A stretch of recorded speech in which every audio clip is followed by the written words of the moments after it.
All right. Good morning, everyone, and welcome back to the Touch of Class Show, episode 12 today.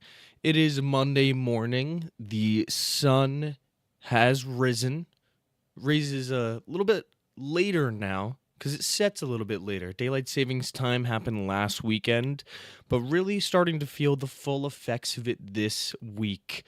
It was a beautiful weekend, some incredible football, some incredible tennis. We're going to get down to it all, cover it all. The agenda for today, we have the Indian Wells recap, Premier League weekend recap, as well as a Champions League preview for this Tuesday and Wednesday. Super excited for it all. It's going to be a great show, and I hope everyone's having a fantastic Monday. Let's get this week started off right. All right, well, no time to waste. Let's just jump right into it. Happy Monday, chat. Sinner versus Zverev, semifinal number 1 on Saturday. This match was, I believe, at 2 p.m., maybe a little later, but it was over in a hurry. Yannick, 6-2, 6-4, straight sets, makes quick work of Sasha Zverev. Zverev's first serve percentage dipped below his normal 70% at roughly 65-66%, and that definitely did not help his chances because when you're playing a Jannik Sinner or Carlos Alcaraz, you need to be at your best. And if you're not, then it might be a rough go of things. Sinner has this crazy ability to just mentally break you and grind you down. He forces you to go for these immaculate winners because he plays such consistent, reliable tennis.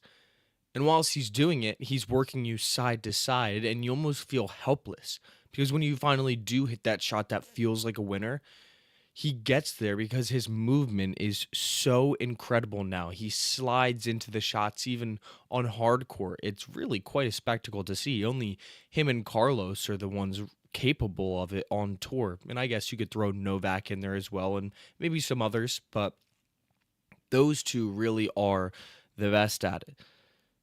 And this helpless feeling forces you to hit unforced errors. In this match, Yannick only had 13 unforced errors compared to Zverev's 21. That's ultimately what was his demise in this match. Yannick's return game was also incredible. Zverev just had no answer.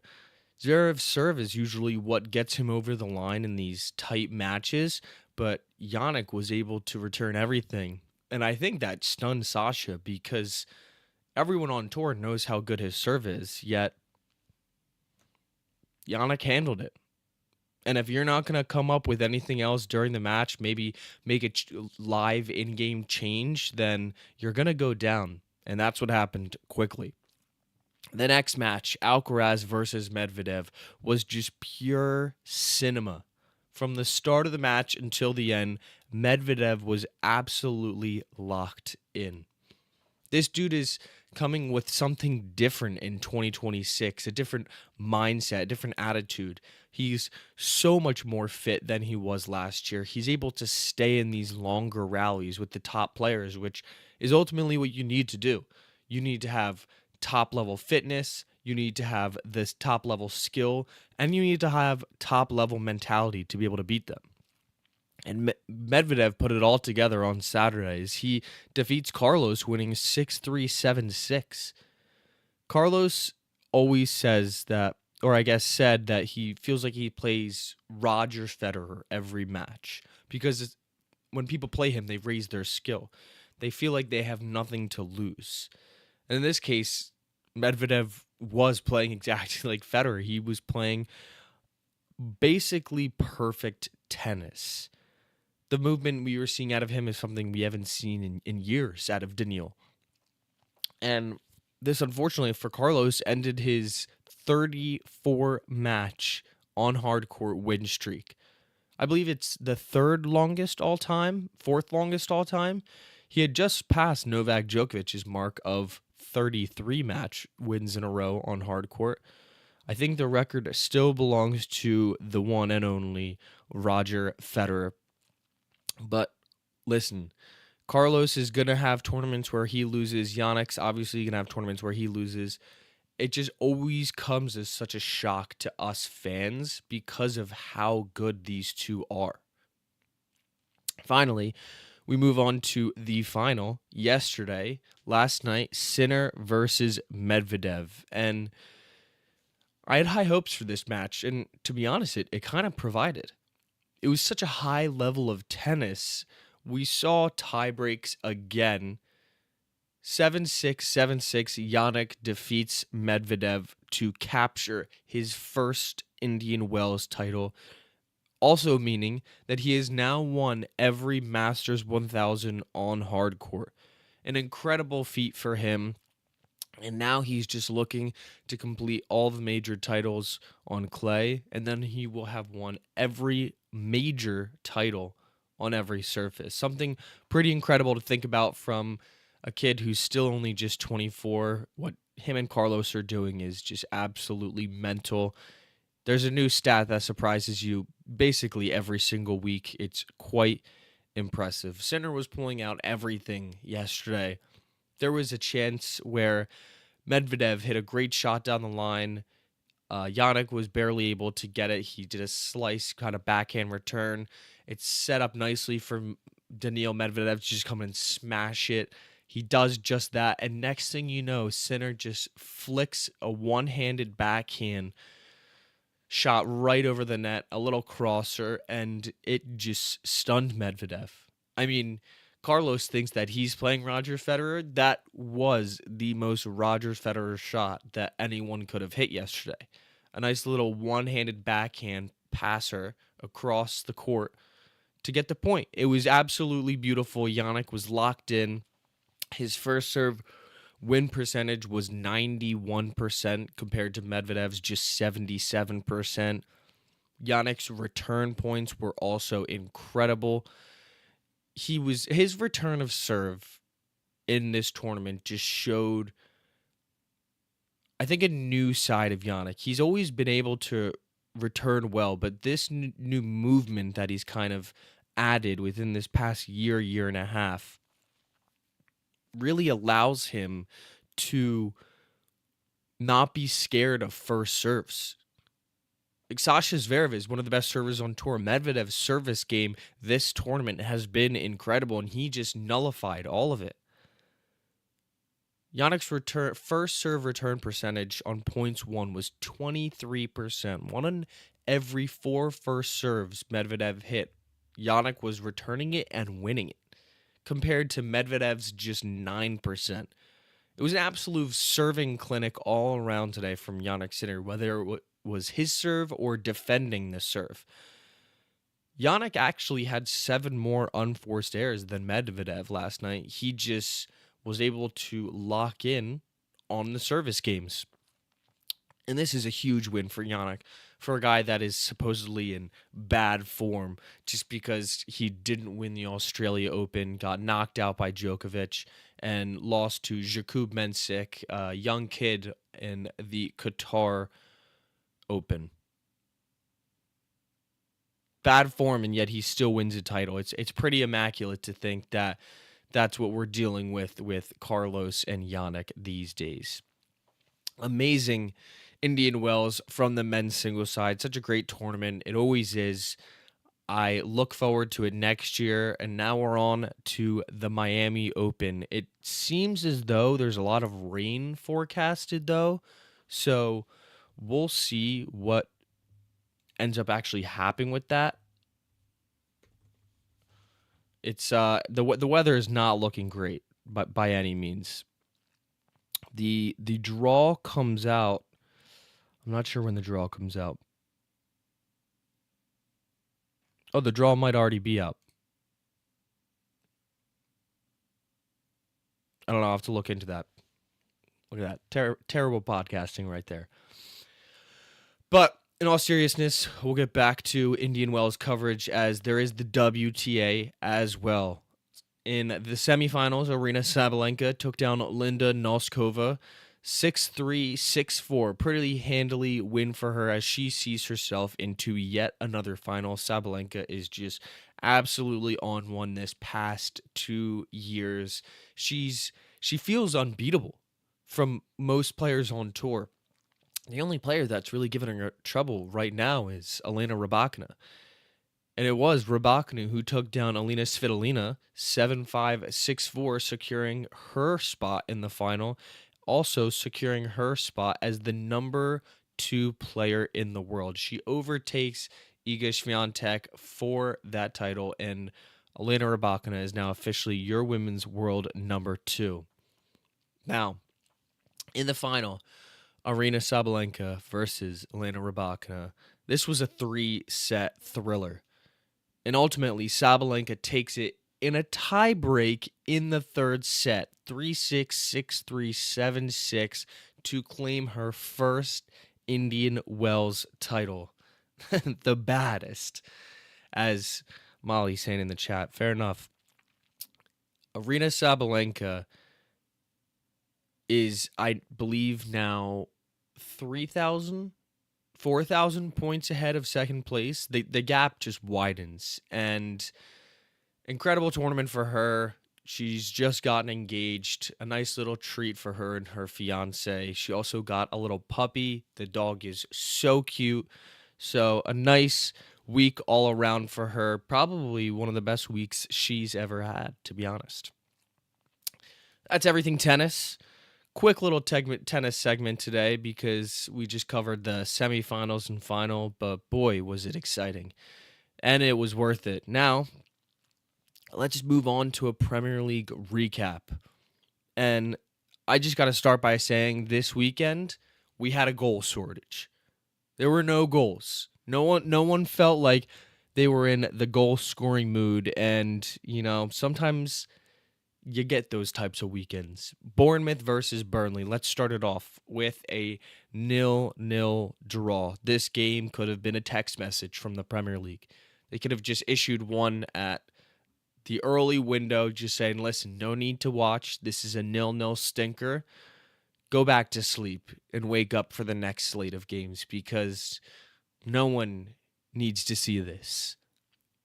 Burnley, in dire need of points, pick up 8 points, but are still 8 points back, and their fate all seems but locked up as they're probably going down. They're unfortunately going to get relegated. Tough scenes for Burnley fans. The Clarets at Turf Moor.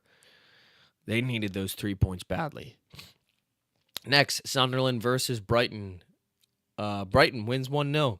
Another low-scoring game. Minte scores for Brighton in the 58th minute, and that was the lone goal this game. Sunderland are on a downward spiral right now. Their form has been unfortunate. Bruno assisting the mood, though. Facts.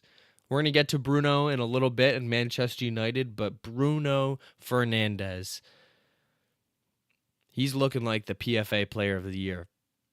I'm biased, but hey, if you're really thinking about it and you're just going based off of who is the most valuable to their team, it's Bruno Fernandes to Manchester United, because where the heck would Manchester United be without him?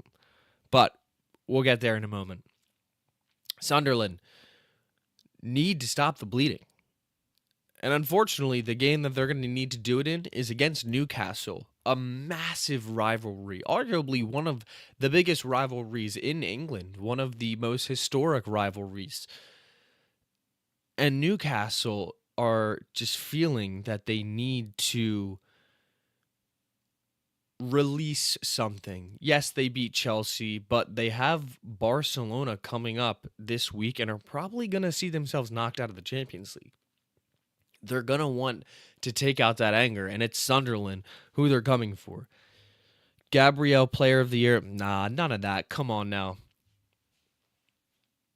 You take Gabriel out of that Arsenal team, they still have an incredible defense. Saliba, incredible player. That defense still is just as strong if you take Gabriel out. I don't think that he can win Player of the Year just based on that. But Leading into Arsenal players, Arsenal defeat Everton 2-0. And the scoreline really doesn't tell the full story here, as it was a deadlock for 88 minutes. Raya had some fantastic saves yesterday, some pretty unbelievable ones, and Everton were unlucky enough to hit the post. Almost an absolute screamer. But it's Gyökeres who finally nets Arsenal into the lead in the 89th minute with a goal that probably had an XG of roughly .99. A little tap in, but hey, that's where you want your striker to be. You want him to have that instinct to be in and around the penalty box to get those tap in goals. And it comes from a tantalizing ball from Max Dowman, the 16-year-old. Whips it into the back stick. Pickford comes, can't claim it. I forget who gets on the end of it to slot it over to Gyökeres. Was it maybe Eze? I can't remember. But incredible stuff. Arsenal get the 1-0 lead. And then, as Everton try to score in the 90th minute plus 7 minutes of stoppage time, it's Arsenal who clears the ball. Max Dowman picks it up his own half, dribbles past one, dribbles past another, gets past the third, and is now just rushing to an open net. Glory for the young 16-year-old as he slots it away. Do I like Arsenal? No. But is that just a really cool moment in the Premier League and in football in general? Hell yes, it is. A 16-year-old scoring on one of his early Premier League starts. And it's just a moment of magic from him because you know it means so much to him. His first goal for Arsenal, the star boy in North London, and I'm sure there's going to be plenty more to come. Arsenal widen their gap at the top after defeating Everton 2-0. Chelsea versus Newcastle now.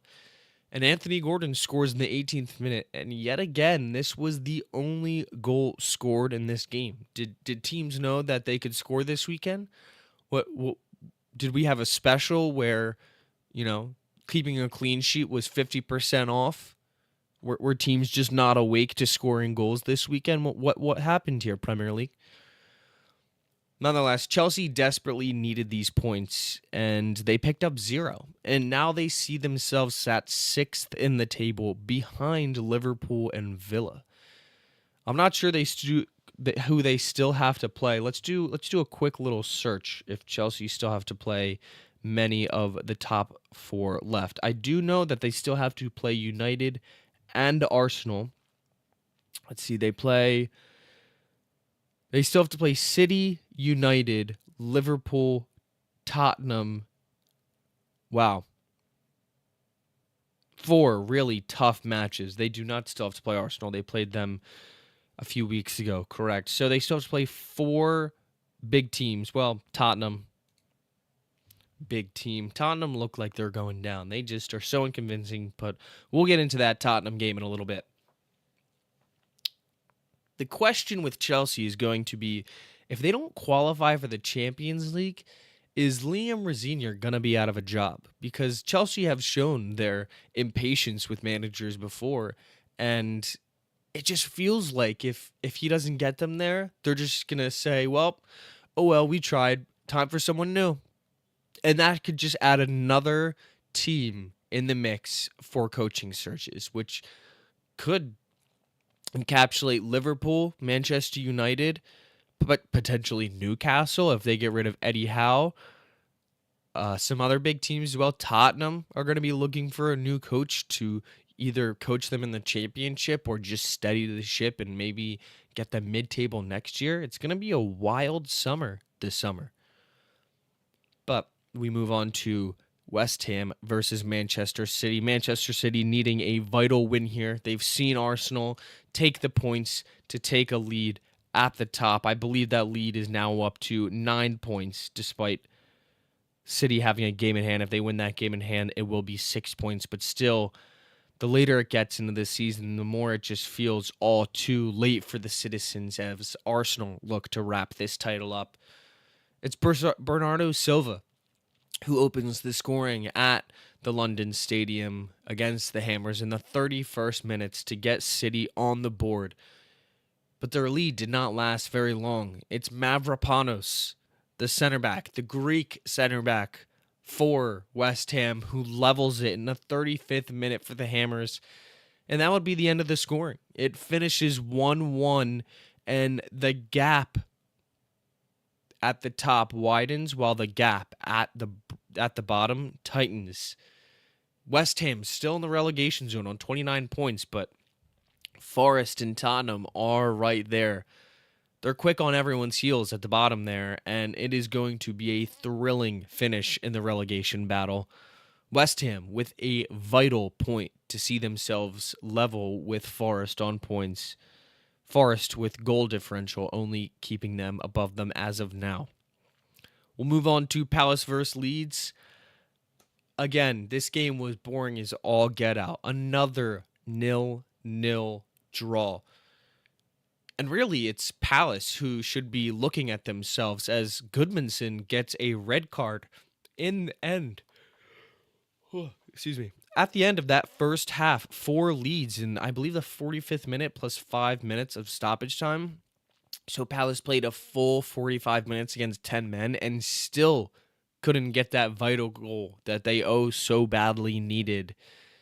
Both these teams in the bottom half of the table, and it's just miserable seasons from both of them. Glasner, as he had already announced, he's gone at the end of the season, and now there is just a stain on his legacy as, yes, he won Palace their first trophy in how many years, but he's also tanked them by saying that he was going to leave.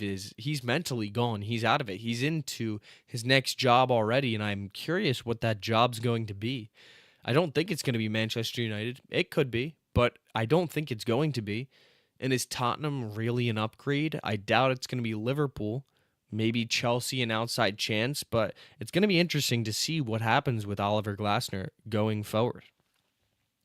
Next, we have Manchester United versus Aston Villa.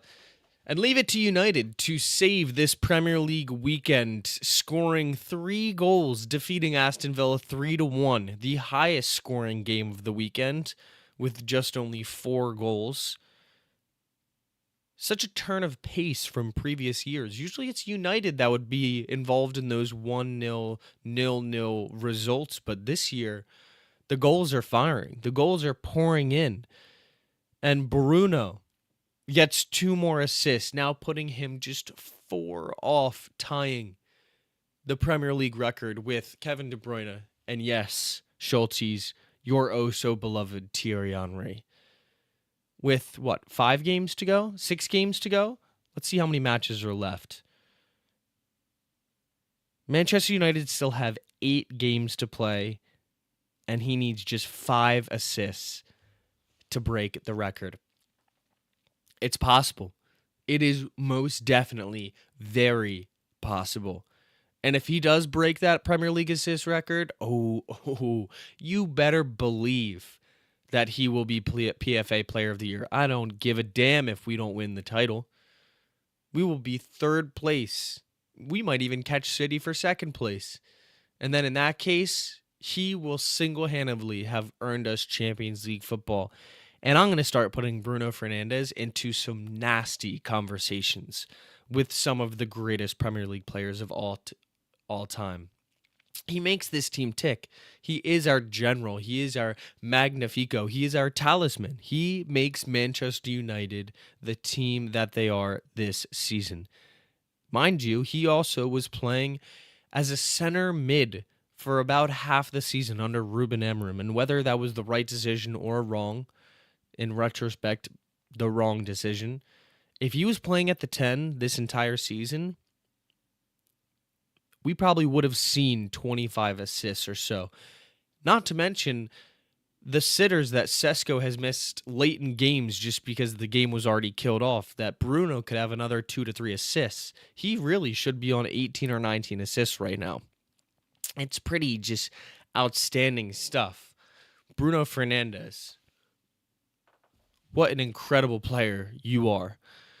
Casemiro, Cunha, and Sesko all bag goals, and Ross Barkley finds himself on the score sheet as well. It's Manchester United who go up 1-0 against Aston Villa in the 53rd minute. The first half was a bit of a dud, bad football all around. But it's Villa who then level it in the 64th minute via Ross Barkley. Ross the Boss Barkley turning back the clock with a good finish. I will say the offside rule is curious because if the ball is going directly at a player and they have to dodge the ball, is that not offside? Like, what are the rules?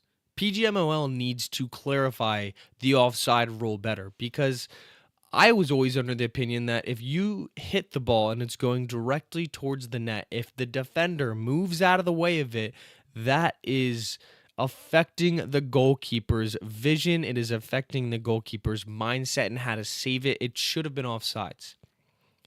Regardless, it's Manchester United who then get the next goal via Matheus Cunha in the 71st minute, and it was just a beautiful one-touch pass from Bruno as he just fires it into Cunha's path and sits there in awe after as Cunha goes and finishes it off. Just an unbelievable move from Manchester United, which finds them take the lead. And then it finishes off with Cunha yet again running down the line, crossing it in, balls bouncing around in the area. Sesko pounces on it and finishes it incredibly as he gets his 7th Premier League goal of the season, I believe now. 7th or 8th, not positive. But he is just waking up, just getting started. United take all 3 points and go 3 points clear of 4th place Villa as they look to lock up Champions League football for next season. Vamos, Manchester United. Next, we have Fulham versus Forest.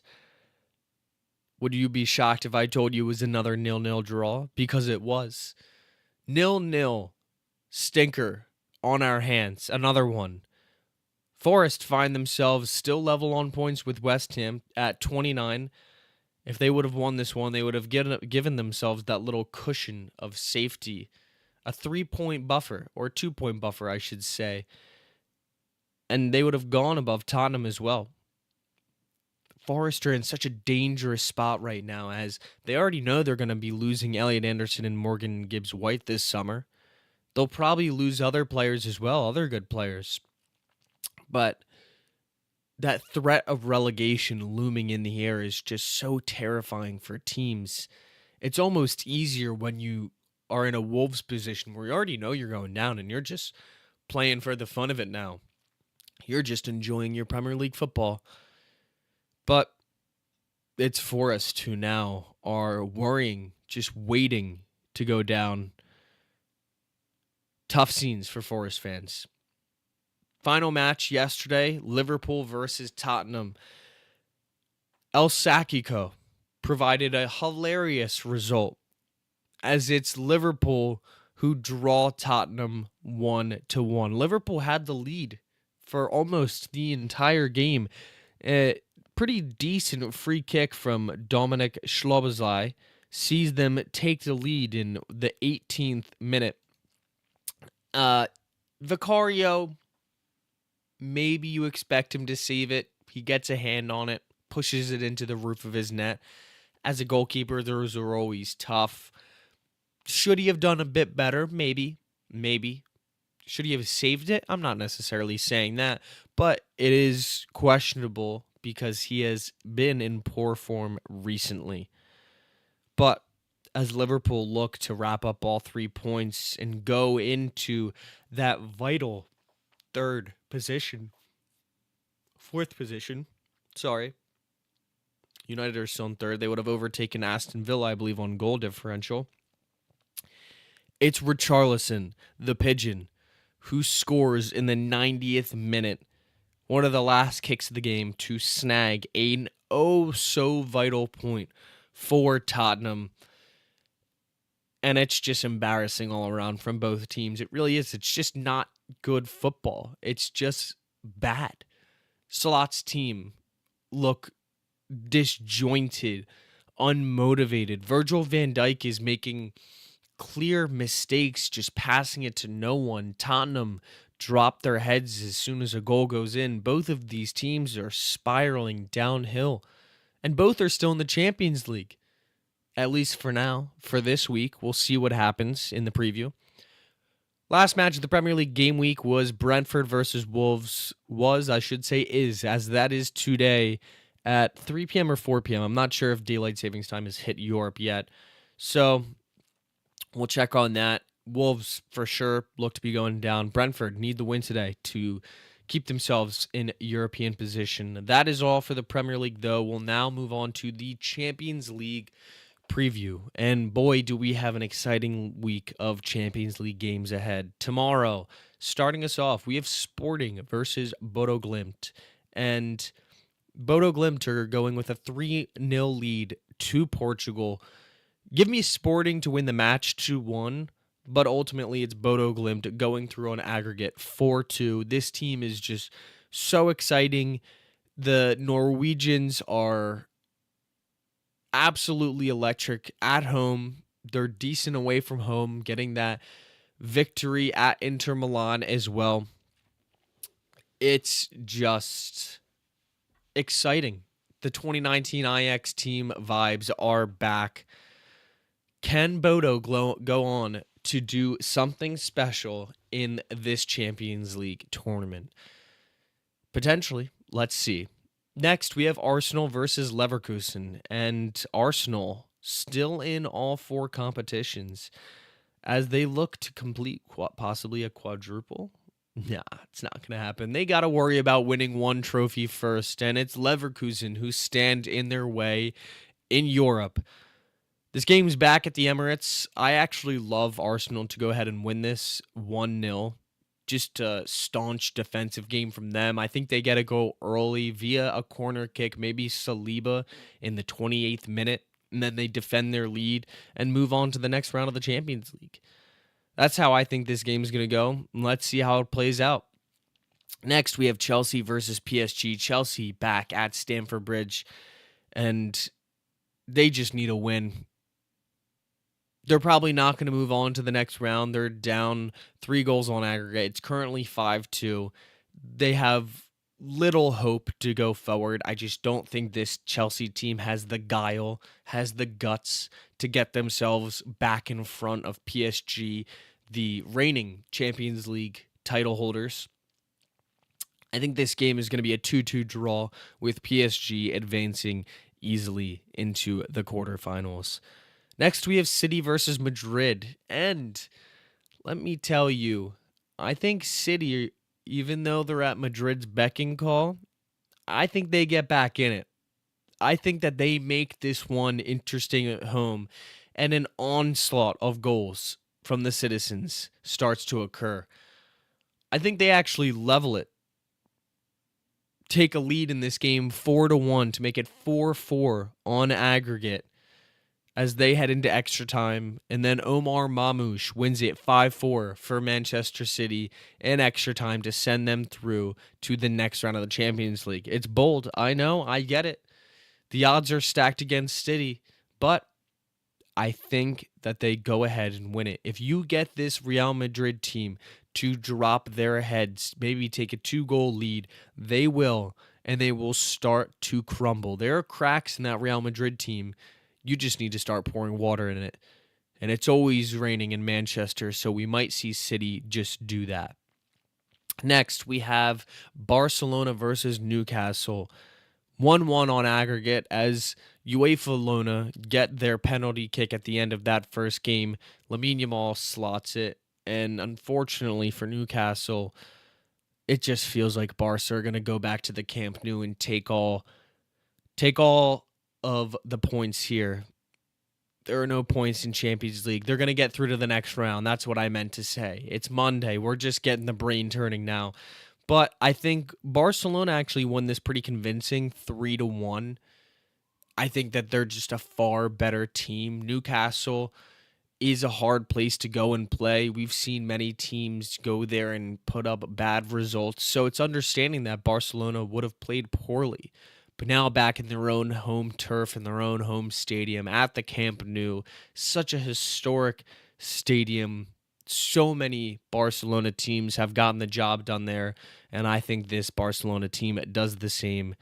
3-1 convincing win for Barcelona at home. Next, we move on to Bayern versus Atalanta. And this is pretty hilarious because, yes, Bayern are up 6-1 in the tie. But if you do some research, Bayern have 0 goalkeepers fit right now. Yes, you heard that correctly. Starting goalkeeper, not fit. Second and third string goalkeepers, not fit. The U18s and U21s goalkeeper, both not fit. You cannot make this stuff up. They will be going into the match, I believe, starting a 16-year-old in net. Talk about getting thrown right into the fire. And if it's not him, it's an outfield player. I'm not sure if he can be added to the Champions League roster right now, so there is potential that we see an outfield player in net for Bayern Munich. Just crazy stuff. It's almost impossible for Atalanta to come back, but if they're playing against a 16-year-old in net, I mean, hell, just shoot the ball from wherever you are. This young kid is going to be so nervous. He's going to be shaking in net. Could you imagine, though, if he pulls off an absolute stunner, just keeps a clean sheet, makes some incredible saves? That 16-year-old will get quite the payday this year. But I still think it's Bayern who go ahead and win this one. They're at home. The Allianz Arena is such a special stadium. I've actually been there myself.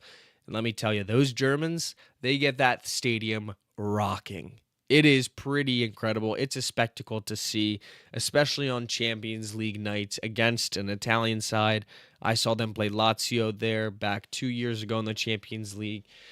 And it's intimidating. It's very intimidating for anyone to come in there. I think Bayern still win this one 2-1 as a goal squeaks in from the 16-year-old. But hey, that could be a very exciting debut for the first team for the lad. I hope it happens. Or we'll see Jonathan Tah in net, someone like that, just a big body to try to stop and prevent as many goals as possible. Next, we move on to Liverpool versus Galatasaray. Liverpool are at home at Anfield as they look to move on to the next round of the Champions League. Imagine this. Slot in his second season does terrible in the league, bad home form and everything, but gets his Liverpool side to the Champions League final, and then anything could happen. If Liverpool continue this run in the Champions League like I think they will, taking down the Turkish side, I think Liverpool win it 3-0 at home tomorrow night and move on to the quarterfinals. And hey, it's anything can happen at this point. So give me Liverpool to advance against Galatasaray, despite being down only 1-0 after Galatasaray's 1-0 win at home.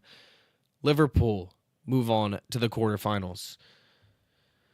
The final match, Tottenham versus Atletico, and this is just so sad. Tottenham stand no chance. Absolutely no chance.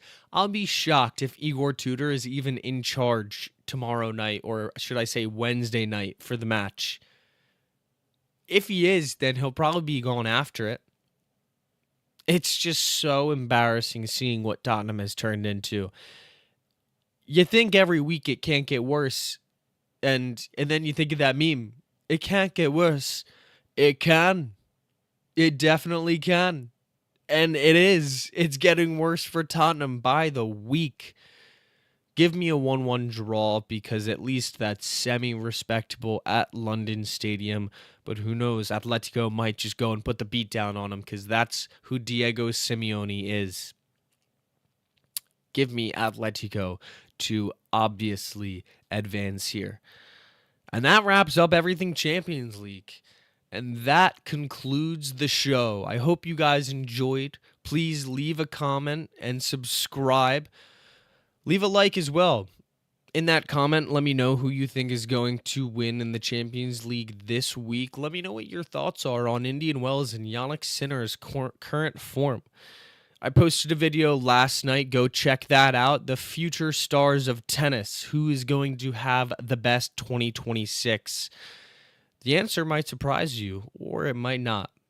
Go check it out to see, and let me know in the comments there if you agree or disagree. Looking forward to the Champions League this week. We will have our quarterfinals set as we head on to the latter stages of this such historic and storied tournament. Incredible to see. I can't wait for it. I will have a new football video coming out this week.